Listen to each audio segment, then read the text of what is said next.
İşte otun yok idi sənin. Var. Burası özüm aldım. Hə, yaxşı. Var. Gətirim istiyor. Yox, qalsın.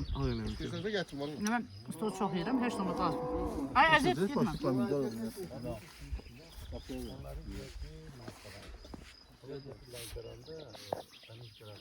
You want to go with some stuff? You are working so. İndi sənin ağzın sulanmır. İkimiz oturmuşuz. Bax, biz o vannadan çıxıyor aşağı ha. Biz o vannadan o tərəfə gedirsən, həmənki o şey dəhşət kanyonu, Çayrut kanyonu.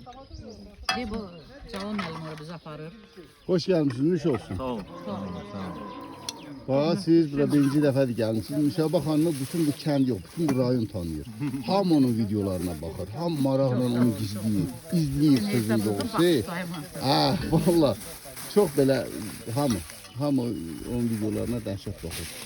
Valla bilə, hamın vaxt olsaydın gəlib gözləyirdilər ki, burada görək ulduz gəlib bura, şəkil də çəkdirəm. Allah'ım Təzə da. şəlalə tap gəlim. Var, neş yox, aşağıda bir dənə varsa oraya getməmsən. Orada nə vaxt pul peşləyirsən? Kanyonun böyründə ha vaxt gəlsəz o. Kanyon böyründəki şəlaləyə biz Yo, getdik. ona Şəlalənin çatmamış. adı nə idi? Vunla başlayırdı, nə? Dülçə qəv. Gülçü qəv. Hə, nəsə bir şey yazırdı burada qəv.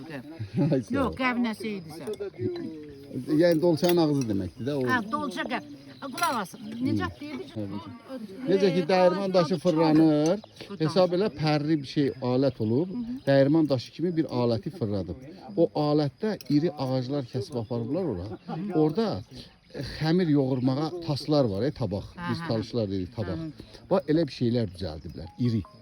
İri kötüklərdən o pər şəklində. İndiki frez ona əvəzləyir də, O frezlə. harda yerləşirdi ki? Bu O kənddə. şəlalənin aşağı hissəsində orada. Elə bəlkə də şəlalənin dibində yerləşib. Ha, ona İndi görə heç bir qalıq qalmır. Yox, heç bir qalıq qalmıyor. Su gəlib, nə iri şeylər, sellər gəlib süpürüb aparıb, bax belə bir şeylər. Burada gözəl kəndiniz var. Hə, Bir də çox ki, sağ olun. bu kəndin girəcəyini biz körpəyə keçməzdən əvvəl orada bir köhnə bir daxma oxşayan bir şey. Ora dəyirmandır. Dəyirmandır. Hə. Bir şey yeyirdim Hə, orada. dəyirmandır, ora dəyirmandır. Bunu hələ su aparmır. Yox. Onu su aparmayın.